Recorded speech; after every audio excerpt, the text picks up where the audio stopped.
사울이 이제 그 시력을 상실하고 이제 활동을 못할 수밖에 없죠. 그런 상태에서 다메섹에 아나니아라고 하는 그런 제자가 하나 있었는데, 주께서 그 제자에게 직접 성령께서 그 제자에게 역사하셔서 빨리 이제 그 사울이라는 사람을 가서 봐라.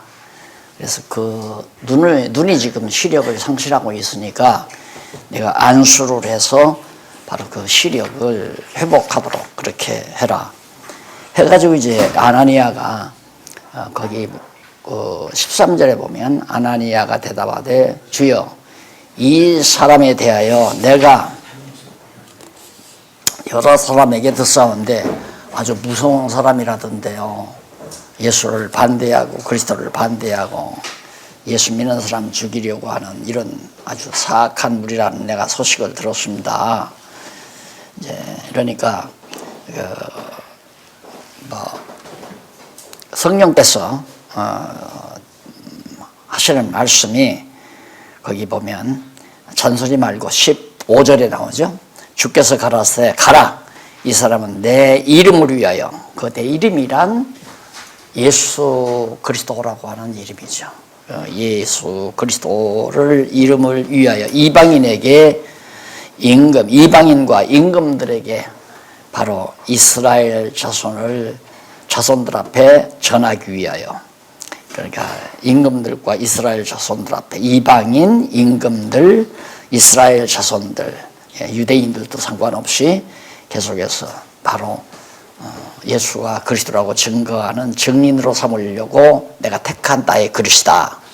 그게 바로 15절에 나오죠. 그러면서 그가 내 이름을 위하여 해를 얼마나 받아야 할 것을 내가 그에게 보이라. 사도 바울이 예수님의 이름을 위하여, 이게 가장 중요한 부분입니다. 이것도 매우 중요한 부분이죠. 이미 바울이 복음을, 예수를 그리스도로 증거하기 위해서 많은 핍박과 환난을 당하게 될 것을 하나님 성령께서 미리 다 알게 해주겠다 이 말이에요. 그러니까 복음 전하고 주의 일을 하면 하나님께서 다 책임지시고 대우받고 존경받고 영광받고 명예 얻고 그렇게 착각을 하면 안 되죠. 또 그런 사람도 있을 수 있죠. 복음을 전하면서 영광을 누리고 부도 누리고 그런 사람도 있겠지만, 바울의 경우는 복음을 위해서 많은 고난을 받도록, 아까도 말씀드렸지만 사도가 되는 것부터도 불가능한 사람이 사도가 된 거고, 복음을 전할 때도 형통한 상태에서 전해지는 게 아니라 도저히 반대파가 너무 많으니까 전파가 안 될 거 아니에요. 인간 생각으로는. 그런데도 전파가 된다. 이런 것들이 바로 우리 복음 전파 전도를 해가는 우리들에게는 힘이 되죠. 굉장히 힘이 되죠. 저도 이런 과정에서 항상 늘 힘을 얻고 있으니까요.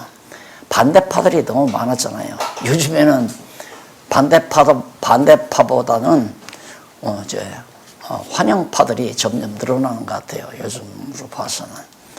이것이 사람의 능력에 있는 것이 아니라 하나님의 손에 달려있다는 것을 다시 한번 깨닫게 하기 위한 중요한 과정이라고 그렇게 생각을 합니다.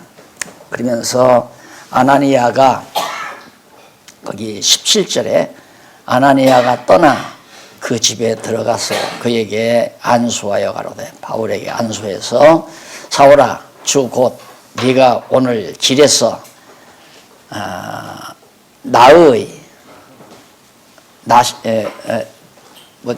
나타나시던 예수께서 나를 보내어 너로 다시 보게 하라고 했다. 그래서 이제 결국 안수함으로 사도 바울의 눈이 다시 한번 밝아지는, 그러니까 그런 표적을 바울로 하여금 다시, 물론 예수님이 직접 나타나셨으니까 바울이 믿겠지만은 그래도 아나니아를 통해서 다시 한번 눈이 멀었다가 다시 보게 하는 이런 표적적 사건을 통하여 바울에게 다시 한번 확신을 심어주는 그런 내용이라고 우리가 생각을 합니다. 19절 11절 하반절에서부터 31절까지 보면 이쪽 39페이지 사울이 다메섹에서 그리스도를 증거하고 다소로 피신을 합니다. 갑자기 사도 바울이 이제 변신을 하죠. 근데 다메섹 도상에 가다가 중간에서 그랬으니까 이제 눈을 뜨고 다메섹 도성으로 갔어요. 가가지고 증거하는 내용이 22절 한번 보십시다. 성경 22절 위에서 다섯째 줄 앞부분에 보면 22절 나와요. 사울은 힘을 더 얻어. 왜 더 힘을 얻었는가? 반대파들이 장로들이나 대제사장들이나 그때 당시 차례드린 공의원들이 바울을 이제 끌어가고요. 이놈 배신자니까 끌어가야 할 거 아니에요. 이 자식 우리 충성자인데 어떻게 이렇게 갑자기 돌변했냐 이마. 그래가지고 끌어가려고 하는데 도리어 더 담대했다. 참 중요한 건 뭐냐면 내가 진실을 가지고 있잖아요. 내가 진실이 있다. 첩된 것이 있으면 핍박이 오면 더 강해집니다. 그러나 내가 진실이 아니고 거짓된 걸 가지고 있으면 핍박이 오면 두렵고 떨려요. 그게 하나님께서 우리를 지어놓으신 속성이죠. 그 참이라고 하는 것, 진실 이 자체가 주는 힘, 진실의 힘, 진리의 힘이죠. 이게 바울이 이제 알았단 말입니다. 하하, 얼마 전 골고다에서 죽은 예수가 내가 반대해야 될 자가 아니라 그분이 진짜 하나님의 아들 그리스도로구나. 이걸 확신했어요. 그러다 보니까 선배들이 자기를, 장로들, 제사자들 다 선배들 아닙니까? 사내들인 공의원들.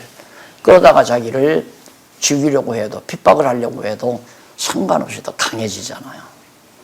그래서 그 바울이 그 22절에 보면 사울은 힘을 더 얻어, 핍박을 하니까 힘이 더 난다 이 말입니다. 더 얻어 예수를 그리스도라 증명하여 나오잖아요. 핵심은, 복음 증거의 핵심은 뭐냐? 예수가 그리스도라는 것이다. 맞죠? 너무 분명하잖아요. 예수가 그리스도이심을 증거하는 것이 아니면 복음의 핵심이 흐려진 겁니다. 그러니까 아까 말씀드렸잖아요. 구약이 내게 대하여 예수 그리스도에 대하여 증거하는 것이다. 구약이. 그럼 뭘 증거? 그리스도를 보내겠다고 하는 언약임을 증거하는 거다 이 말이에요. 그럼 신약은 뭔가? 구약에서 언약한 메시아 그리스도가 바로 십자가에 못 박혀 죽었다가 부활하신 그분이 바로 그리스도다. 이걸 증거하는 것이 복음이에요. 이게 복음은 간단한 거란 말입니다. 그러니까 따지고 보면 지금 핵심을 다 놓친 거예요. 핵심을, 복음의 핵심을 다 놓치고 엉뚱한 것들만을 계속해서 성도들에게 가르쳐왔다는 얘기죠. 그러면 예수가 그리스도라고 가르치려면 예수가 십자가에 못 박혀 죽었던 사실도 죽었다가 부활한 사실도 말해야 되고, 이분이 구약의 선지자들이 예언한 사실도 말해야 되고, 그러니까 길게 하려면 길게 하고 짧게 하려면 짧게 하고, 길게 하려면 구약성경, 지금 목사님들에게 제가 구약성경 강의하고 신약성경 하듯이 몇 년을 할 수 있는 거고, 짧게 한 4, 5분에 끝내려면 이렇게 구약에 언약하신 메시아 언약한다고 했는데, 그 바로 마리아의 몸, 처녀의 몸에서 나신 예수가 바로 메시아였습니다. 그걸 증거한 것이 신약성경입니다. 이게 핵심이에요. 이게 복음 증거. 5분도 안 걸렸잖아요. 2, 3분밖에 안 걸렸잖아요.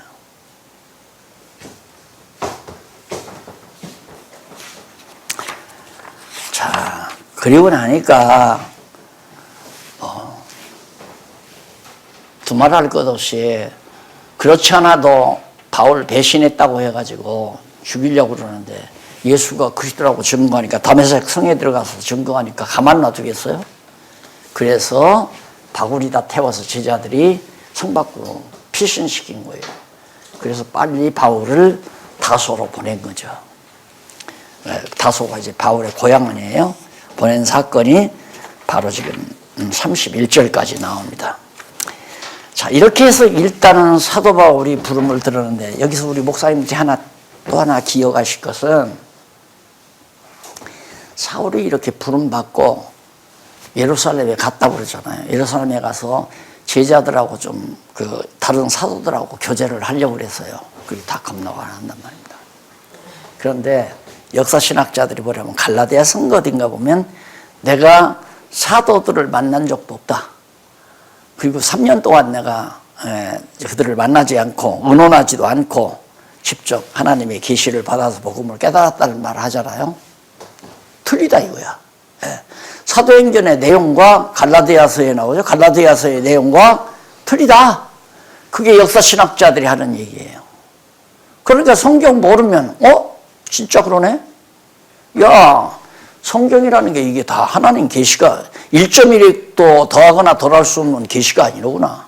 그냥 넘어가 버려요, 그냥. 네.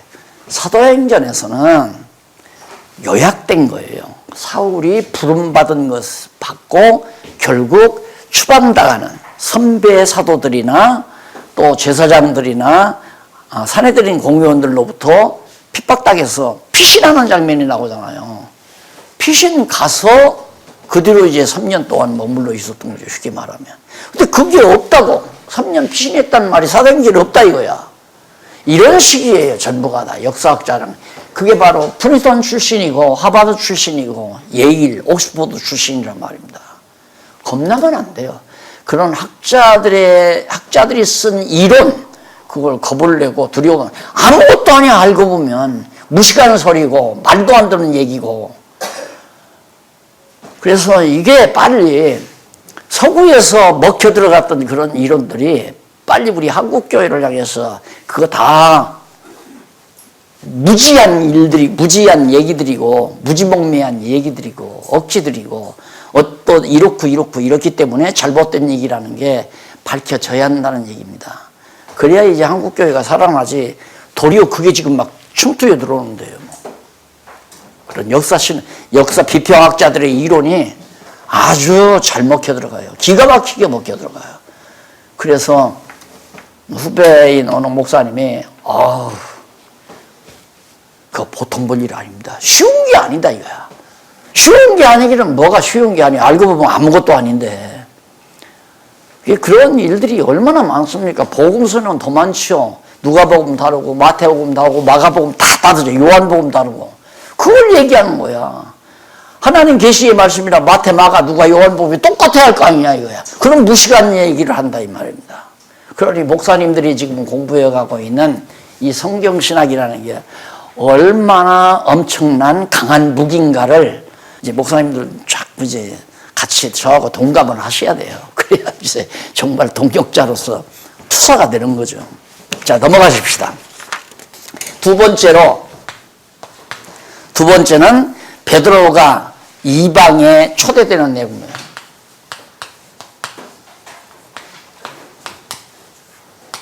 이방에 초대돼요. 강사로 부르면 초대됩니다. 그게 지금 9장 32절로부터 그 이하 10장 33절까지 3절까지 나와요. 자, 그럼 베드로가 이방에 초대되는 게 왜 그렇게 또 중요한가? 당연하죠. 예수님께서 제자들에게 예루살렘과 유다와 사마리아와 땅끝까지 이르러 즐기더라고 해서 당연히 베드로가 예루살렘에서만 증거되면 안 되잖아요. 그런데 참 이 장면도 보면 지난번에도 말씀드렸지만은 이게 터키 아니에요? 이게 이제 아가야고 여기 아가야고 이렇게 해서 여기가 이제 마게도냐고. 그런데 예루살렘에서 지금 복음이 증거됐단 말입니다. 여기서. 그런데 여기를 막 치니까 퍼져난 거예요. 이게 디아스포라 사방. 이것이 하나님께서 해가시는 일이다 이 말이에요. 그러니까 우리가 볼 때는 예루살렘 교회 하루에 3,000명, 5,000명 나왔으니까 막 등록받아가지고, 야, 우리 예루살렘 교회가 지금 15만 명이다. 여기서 연복 얻어서 신학교도 짓고, 여기서 이제 각 총회도 조직하고 해서 선교사 길러가지고, 너는 여기 안디옥으로 가라. 너는 아시아 지역으로 가라. 너는 마게도냐로 가라. 이렇게만 우리는 생각하잖아요. 이렇게만 우리를 생각한다 이 말입니다. 근데 하나님은, 성령께서는 그렇게 안 해요. 성령께서 땅끝까지 복음을 증거하려니까, 베드로는 유대인인데도 그 이전에 사울이 이방 사도로 부름 받았잖아요. 그런데 이방 사도는 시키지 아니하고 베드로를 시켜서 역사하는 거예요.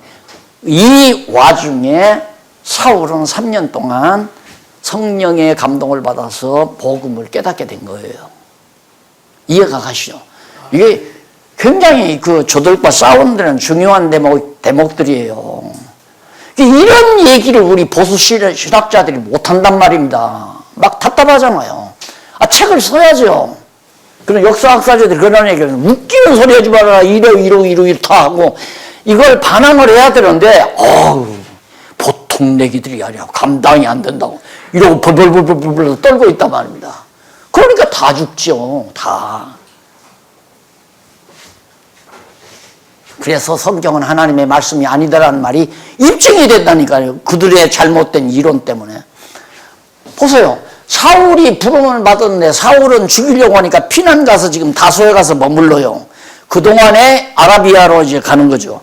그 어간에 이제 베드로가 이방 사도가 돼가지고 예수님께서 언약하신 대로 베드로가 이방 땅에 초대를 받아요. 이방 교회에. 거기가 바로 이제 초대를 받는데, 어디로 가느냐면 32절로부터 43절에 보면 43페이지 베드로가 룻다와 욥바에서 표적을 행하여 복음을 전합니다. 룻다와 욥바는 해변가예요. 이방 땅 해변가. 그쪽에서 이제 바울들을 좀 와달라. 왜? 여기서 이제 피난단, 그러니까 피난 같죠, 피난. 디아스포라들이 있을 거 아니에요. 룻다에도 있고, 욥바에도 있고. 초대받은 거죠, 초대받은 거예요. 쉽게 말하면.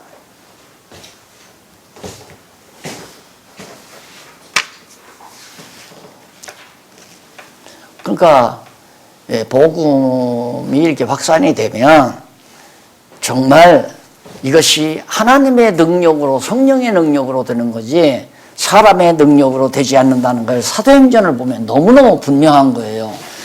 그래서 베드로가 거기에 가가지고 막 표적을 행하죠. 하나님께서 이제 계시가 완성되기 이전이니까 당연히 표적이 나타나야 되잖아요. 그래서 누군지 8년 된 사람, 중풍병으로 누군지 8년 된 애니아라는 사람을 만남에 그가 중풍병으로 상 위에 누군지 8년이라 34절 베드로가 가로되 애니야야 예수 그리스도께서 너를 낫게 하시니 일어나 네 자리를 정돈하라 한데 곧 일어나 버린다. 이게 그냥 말하면 바로 즉석에서 그냥 바로. 자, 그러면서 이제 거기 그런 표적이 나타나니까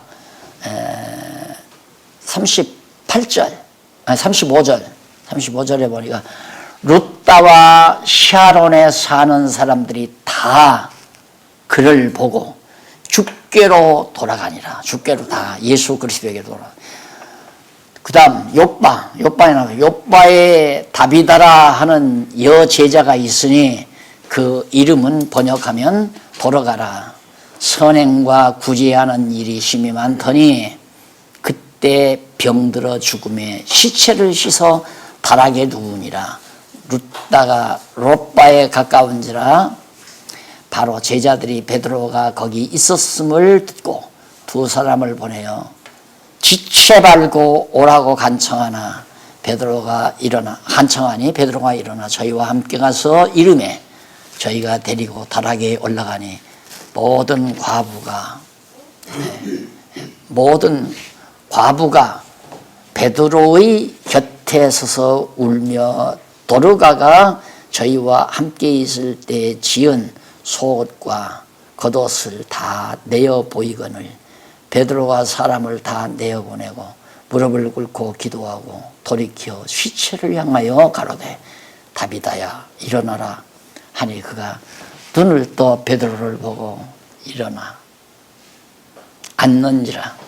베드로가 손을 내밀어 일으키고 성도들과 과부들을 불러들여 그의 산 것을 보이더니 온 요파 사람들이 알고 많이 주를 믿더라.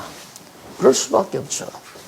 자, 여기서 디아스포라들이 가가지고 베드로에게 복음을 들었잖아요. 일단은 예수가 그리스도라는 듣고 가가지고 그런 어려운 일을 하나님께서 준비시켜 놓고 가. 다비다도 죽어서 다락에 있게 만들어 놓고 중풍병자 8년 된 사람도 상위에 있게 해서 그런 환경 속에서 두 표적을 행해 가지고 야 베드로가 전한 예수가 진짜 그리스도가 맞구나. 이 복음이 바로 욥바와 지역에 바로 루타 지역에 널리 증거되어서 복음이 퍼져나가는 그런 역사죠.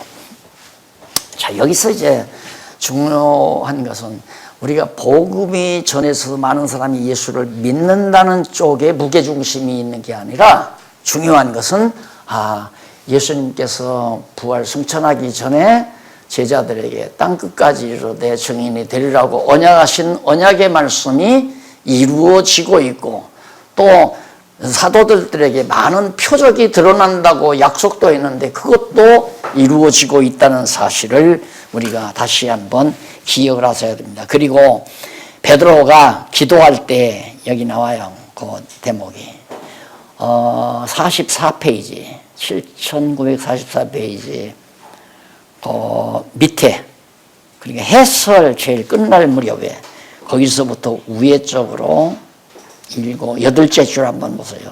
사도행전 4장 30절 나오죠. 그 내용 바로 윗절에 보면 윗선에 보면 이 역시 앞서 왜 어떻게 이렇게 표적과 기사가 나타나는가. 앞서 표적과 기사가 거룩한 종 예수의 이름으로 이루어지게 하옵소서. 사도행전 4장에서 지금 우리가 사도행전 10장까지 9장 지금 공부하고 있잖아요. 4장에서 베드로가 기도한 대로 그 기도가 응답이 되는 거죠. 표적과 기사가 그대로 나타나서 이방 땅 욥바와 이런 지역에 복음이 증거됩니다. 그 다음에 이제 10장 1절로 8절에 보면 천사가 기도하는 고넬료에게 베드로를 청할 것을 당부합니다. 참 이제 성령이 다 이렇게 조종하는 거예요. 그리스도의 영이 천사를 보내서 고넬료라는 사람이 정말 비록 이방인이지만은 그 복음 그 구약 시대 그 모세의 율법에 관심이 있어가지고 상당히 율법을 지키면서 여호와를 경외하는 사람으로 그게 유대주의적인 신앙을 가지고 있는 사람이 고넬료란 말입니다. 그런데 하나님께서 성령 감동으로 고넬료에게 천사를 보내가지고 너 베드로를 네가 청해라. 그리고는 또 어떻게 했느냐면 베드로에게는 환상을 보여서 성령 어지시로 바로 청하러 온 누구를 고넬료를 만나게 만들어요. 그러니까 고넬료한테는 너는 베드로라는 사람을 가서 초빙을 해라. 그리고 바울에게는 베드로에게는 이제 너 초빙하러 올 거니까 그 초대에 응해라. 그러니까 이게 놀라운 사건 아니에요. 그 조금 있으니까 진짜 이 고넬료가 딱 베드로에게 가서 성령 천사가 와서 그러기에 내가 왔습니다. 그렇게 베드로는 또 하나님께서 베드로에게 환상을 보여줬기 때문에 올 사람이 왔구나. 그러니까 완전히 하나님이 다 하신다는 거 아니에요. 성령께서 다 하신다는 얘기거든요. 그러니까 자 예를 들면 목사님이 신방을 나가서 예를 들어 전도하러 나갔어요. 전도하러 가는데 갑자기 생각지도 않게 예상하지도 않았는데 갑자기 가다가 옆에 누가 근데 아무개가 여기 이사가 왔다고 어떤 분이 여기에 이사 왔다. 그런데 갑자기 목사님 마음 가운데 그 집에 가서 한번 말씀을 전하고 싶은 거예요. 그럼 들어갔어요. 그런데 그분도 새로 이사 와가지고 예를 들어서 이제는 교회나 좀 다녀볼까 하고 맘먹는데 목사님이 왔다 이거예요. 이런 일이 있을 수 있다 이거예요. 지금 환상이 보여야 되고 천사가 와서 해야 하는 것이 아니라 성령께서 그런 거 없더라도 타이밍 조절을 해서 다 만날 사람 만나게 하고 복음을 들어야 할 사람 듣게 만드시고, 그래서 우리가 이런 장면을 볼 때마다 성령이 임하시면 너희가 권능을 얻고 유대와 사마리아와 땅끝까지 성령이 역사하는 대로 쓰임을 받아야지 내가 성령을 이용하려고만 안 되는 거죠.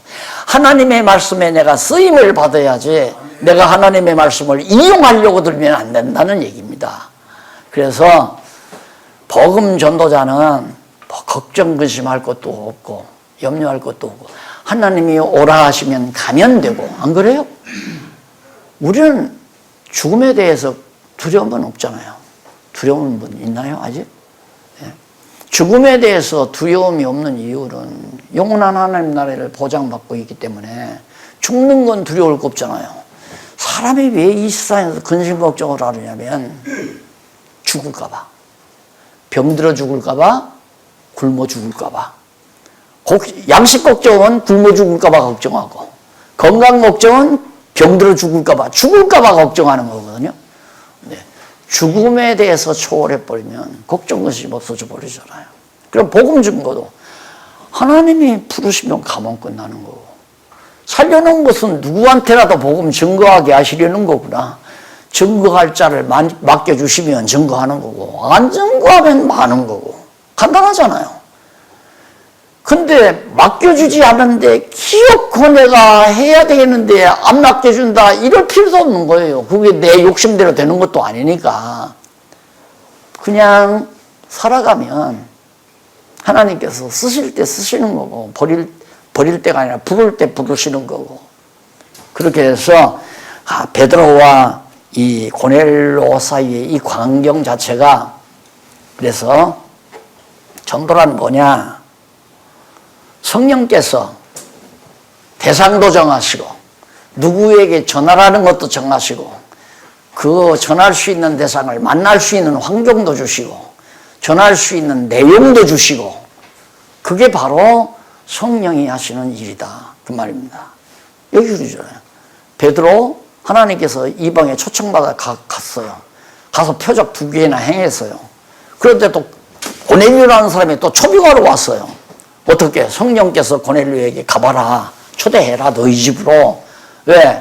유대인 신앙으로 성실하게 살아가니까 고넬료를 이방인의 구원 속에 집어넣기 위해서 베드로 만나게 하시는 거예요. 그래서 베드로가 바로 고넬료의 초대에 응하는 장면이 바로 23절까지 나타나죠. 그 다음에 23절 하반절에서부터 33절까지 고넬료가 베드로를 청하게 된 사연을 다 밝혀줍니다. 여차여차. 나는 고넬료가 베드로 전혀 알지도 못했잖아요.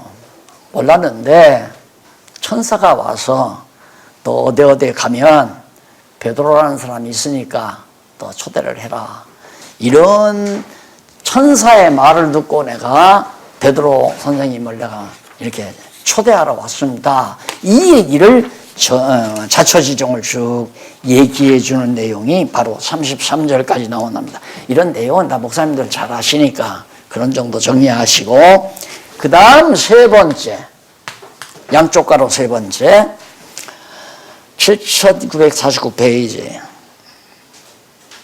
베드로가 이방의 전도함. 베드로가 이방에 초대받고 여기는 전도하고,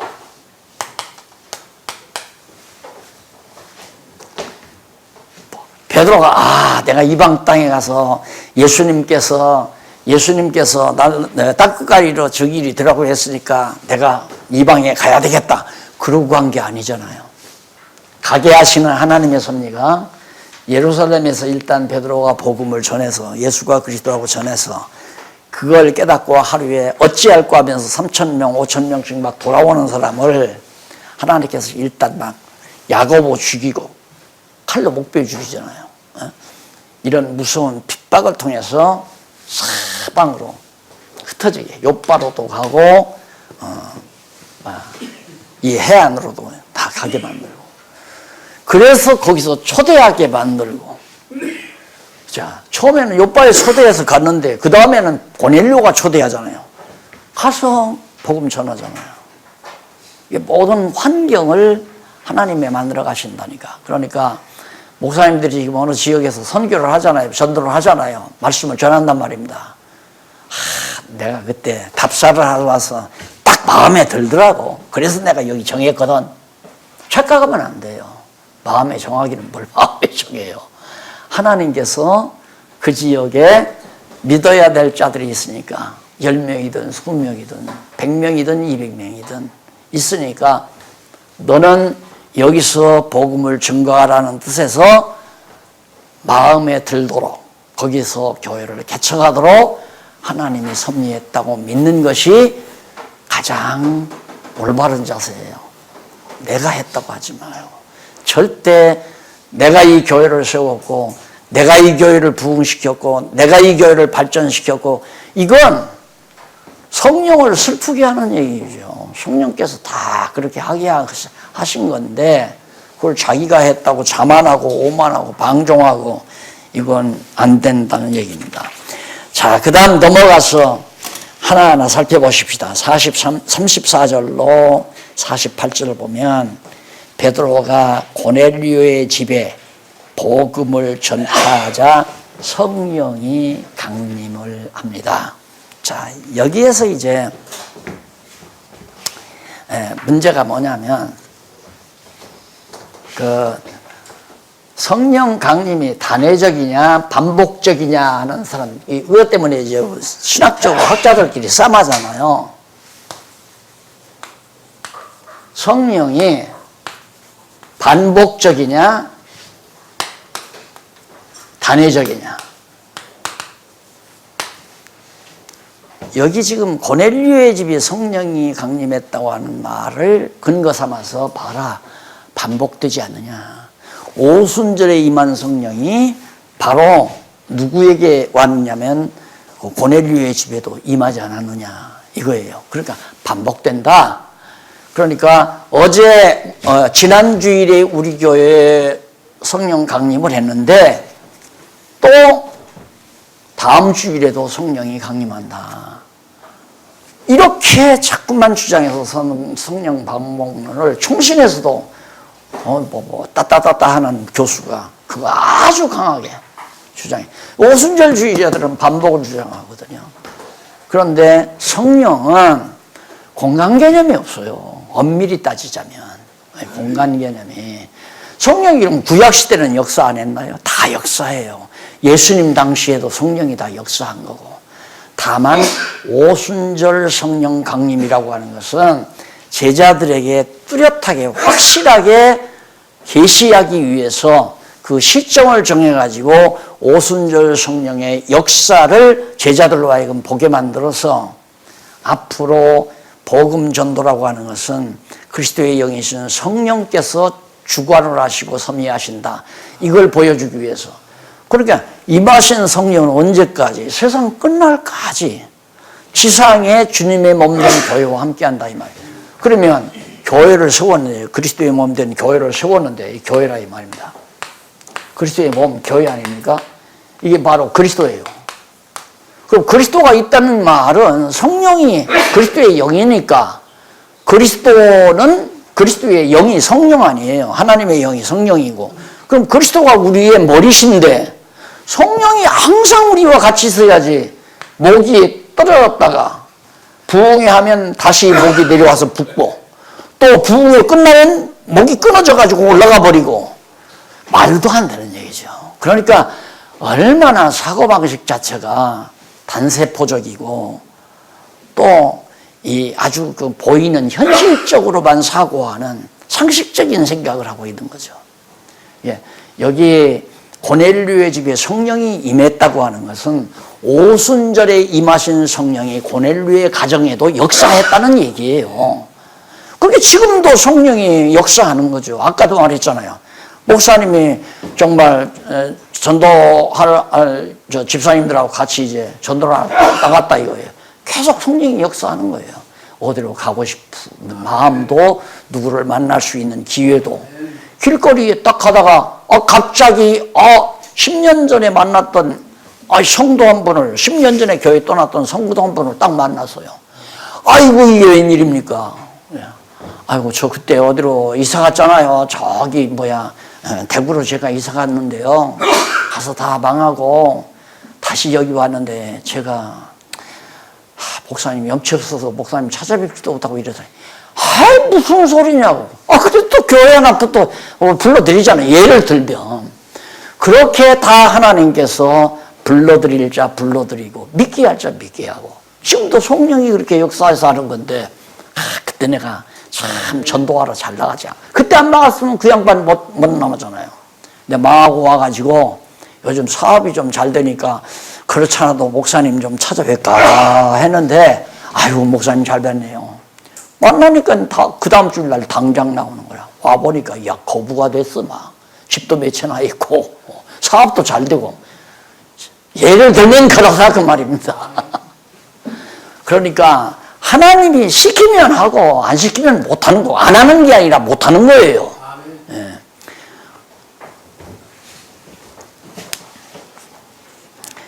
그 다음 넘어가서 11장 1절로 10절 한번 보십시다. 11장 1절로 10절 보면 할례자들의 비난을 듣고 베드로가 보았던 환상을 설명을 합니다. 할례자, 유대인들이 여기서 아까 또 지웠네. 디아스포라들이 다 흩어졌으니까 당장 예수가 그리스도를 믿었어도 할례 받은 사람들 있잖아요. 할례. 유대인들은 다 할례 받았으니까 그걸 굉장히 자고한단 말입니다. 그래서 여러분 신앙적으로 참 위험한 것이 뭐냐면 어떤 의식 절차, 우리 개신교안에서 의식 절차를 거친 거. 나는 장로 한 수를 받았다. 나는 목사 한 수를 받았다. 나는 집사 한 수를 받았다. 나는 정말 훌륭한 목사님에게 세례를 받았어. 나는 유아 세례를 그 당시에 총회장 목사님을 통해 내가 유아 세례를 받았어. 이런 것들이 암초예요. 신앙적으로 암초가 된단 말입니다. 그럼 유대인들이 지금 할례 받았다고 하는 것 때문에 굉장히 우월감을 가지고 있는 거거든요. 할례 받으나 마나 무슨 상관이 있어요. 이것 때문에 여기 보면 할례자들이 할례 받은 유대인들이 베드로를 비난하단 말입니다. 어떻게 베드로가 저 이방인들하고 밥을 먹고 같이 앉아 저러는가. 이게 이제 이방인과 할례자들 유대인과의 차별화. 이것 때문에 이제 베드로가 골치가 아픈 거죠. 그래서 이제 베드로가 보았던 환상을 설명을 하는데 그 환상이 뭐냐면 하늘에서 막 바구니 하나가 내려오잖아요. 거기에 먹지 못하는 예를 들어서 무슨 쥐고기라든가 예를 들어 쥐고기라든가 요즘엔 다 먹잖아요. 쥐고기라든가 발이 갈라지지 아니한 말고기라든가 이런 등등의 부정한 짐승들의 고기가 바구니에 가득 담겨있어요. 근데 그걸 먹으라 이거예요. 베드로. 그러니까 베드로도 유대인이기 때문에 그거 불결한 걸 내가 어떻게 먹습니까? 내가 먹으라. 먹으라면 먹으라. 내가 먹으라는 다 정결해진다.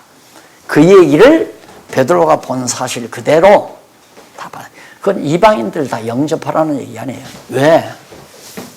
이방 지역에 교회가 설립돼야 되니까 이방인들을 할례 받은 사람이 하나도 없는데 그 사람들은 못 먹는 고기도 없고 피도 먹고 우상의 제물도 먹고 목매어 죽인 개고기도 먹고 다 먹는데 예를 들면 그러니까 베드로를 하나님께서 고쳐주려고 베드로하고 바울하고 갈등이 가끔 그 유대인의 풍습과 유대인들의 의식과 베드로 사이, 바울 사이에 갈등이 있었잖아요.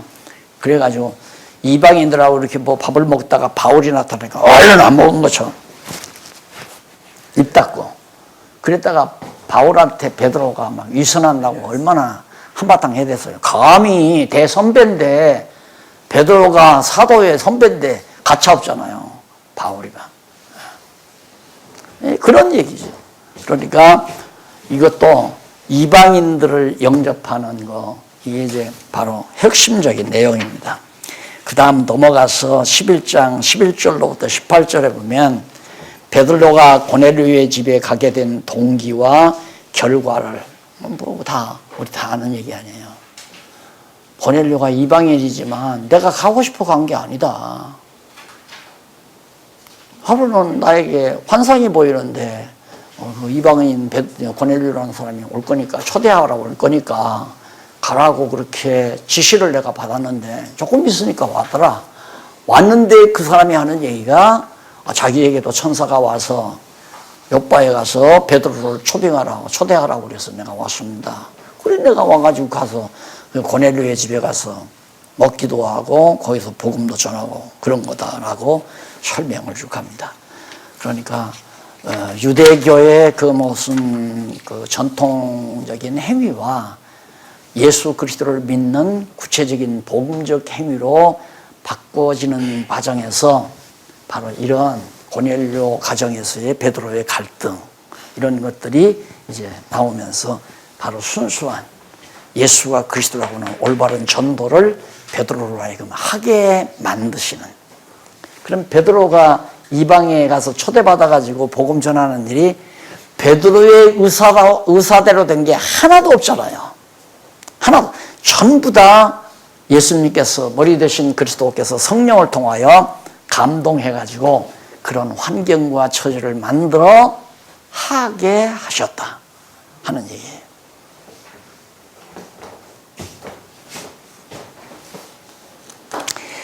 자, 그러면 11장 19절로부터 13장 3절에 보면 안디옥 교회 설립입니다. 여기 이제 첫 번째가 사도들의 이방 지역 전도, 그러죠.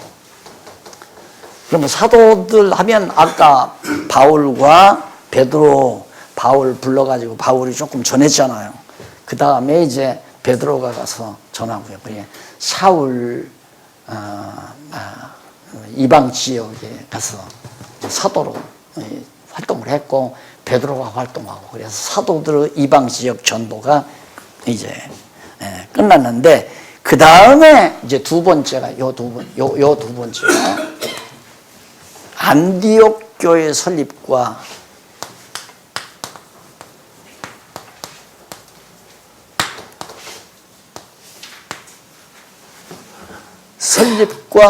박해. 이게 이제 13장 3절까지거든요. 내가 이 사도행전을 연구하면서 참 어떻게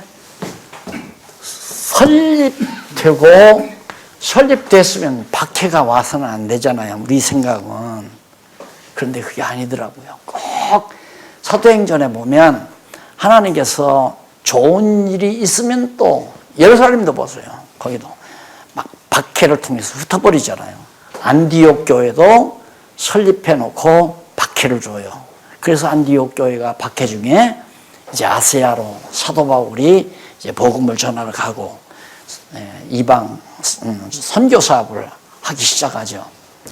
그래서 내가 볼 때는 성경에서 교회들이 이렇게 안착하고, 거기 이제 초대교회 지나서 중세교회로 접어들면서 에베소, 빌립보, 골로새, 데살로니가 등등 많은 교회들이 있잖아요. 아시아 7교회도 있고, 그 교회들이 다 없어져 버렸잖아요. 그 교회들이 하나도 지금 없어요.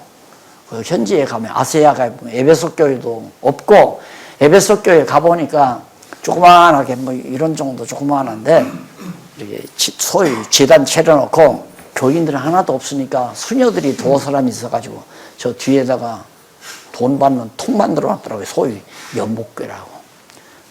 관광단들이, 우리 같은 사람이 이제 예배소 교회가 어딘가 하고 들어가서 볼 것도 없어요. 볼 것도 없는데 들어갔다가 나올 때 미안하니까 거기서 이제 거기다가 1,000원짜리도 넣고, 조금 좀 뭐한 사람은 10,000원짜리도 넣고, 나는 하나도 안 넣었어요. 한 푼이라도 도와줄 게 없잖아요. 네? 그러니까 관광객들 돈 받아먹고 사는 그런 것이 되어버린 거예요. 그래서 교회라고 하는 것은 항상 막 역동성이 있어야 되거든요. 막 움직여야 한단 말이에요. 안 움직이니까 이 박해가 오는 거야. 안 움직이면. 막 움직여야죠. 복음을 위해서. 그러니까 그것도 성령께서 움직이게 안 하시니까 왜 움직이지 않는가? 말씀이 안 들어가요. 말씀이 운동력을 일으켜하는데 말씀을 모르니까. 그러니까 일반 성도들은, 대중 성도들은 주일날 교회나 가야, 교회당이나 가야 그래도 마태복음 5장 3절로 7절을 봅니다. 그 얘기라도 듣잖아요. 안 그러면 못 듣는단 말입니다. 그걸로 족하고 사는 거예요. 그걸로. 매 주일마다 가서 토막설교 들어가면서. 그러니까 이게 살아 움직일 수가 없죠. 이게 통째로 하나님의 말씀이 살아 움직이는, 이렇게 들어야 막 살아 움직이잖아요. 이런 움직이는 말씀이 들어가야 생활을 막 지배해가죠. 가만히 앉아서 그냥 너 찬송 부르고 기도하고 그걸로 족한 게 아니라 나도 선교하는 일에 뛰어들어야 되고, 뭐 직접 가서 자기가 해외로 돌아다닌다는 게 아니라 내가 하다못해 빵집이라도 경영해서 얻어지는 소득으로 나는 선교비에 투자하고 열정 있는 종을 후원해가지고 어느 교회 없는 나라에, 복음이 없는 나라에 복음을 증거하는 일에 가야겠다. 아니면 이 진리를 우리 대한민국 땅 여러 곳에 증거해야 되겠다. 그렇게 해서 이제 나도 방송사를 경영하고 신문사도 경영하고 출판사도 경영해서 또 일꾼들을 보내는 후원금을 내서 당신은 이번 주일은 어디 가서 전하고 어디에서 전하고 이런 일에 직접 역동성 있게 신앙생활 하도록 성도들이 양성이 안 되는 거예요. 움직일 수 있는, 살아 움직이는 하나님의 말씀이 들어가야지. 그래서 안디옥 교회 설립되자마자 하나님께서 막 활동하도록 박해를 주는데, 거기도 보면 넘어가서 양쪽 가로 1번, 양쪽 가로 1번, 안디옥의 교회가 세워집니다. 안디옥의 교회 설립이죠. 그리고 두 번째는 안디옥 교회 박해 이렇게 나오죠. 박해. 큰 제목이 설립과 박해니까 설립 박해 나오겠죠. 감사합니다. 기도하십시다. 자비하신 아버지 하나님, 사도행전 중반부를 우리들이 지나가면서 성령께서 어떻게 역사하셨나를 잘 살펴봤습니다. 성령이 하시는 일은 어려운 역경 속에서, 핍박 속에서 하나님의 말씀을 전파케 하시고, 그 말씀이 전파되어지는 것마다 그리스도의 몸된 교회가 세워지므로 예수님께서 언약하신 말씀이 이루어지게 하시는 성령의 놀라운 역사를 확인하고 또 확인하며 함께 시간을 보냈습니다. 아버지 하나님, 하나님 앞에서 우리의 몸을 낮추게 하시고 우리 인간의 잔꾀는 다 거두어 주시고 오직 성령의 능력에 사로잡힌 바 될 수 있는 사랑하는 귀한 종들 되게 해 주시옵소서. 예수님의 이름으로 기도드립니다. 아멘.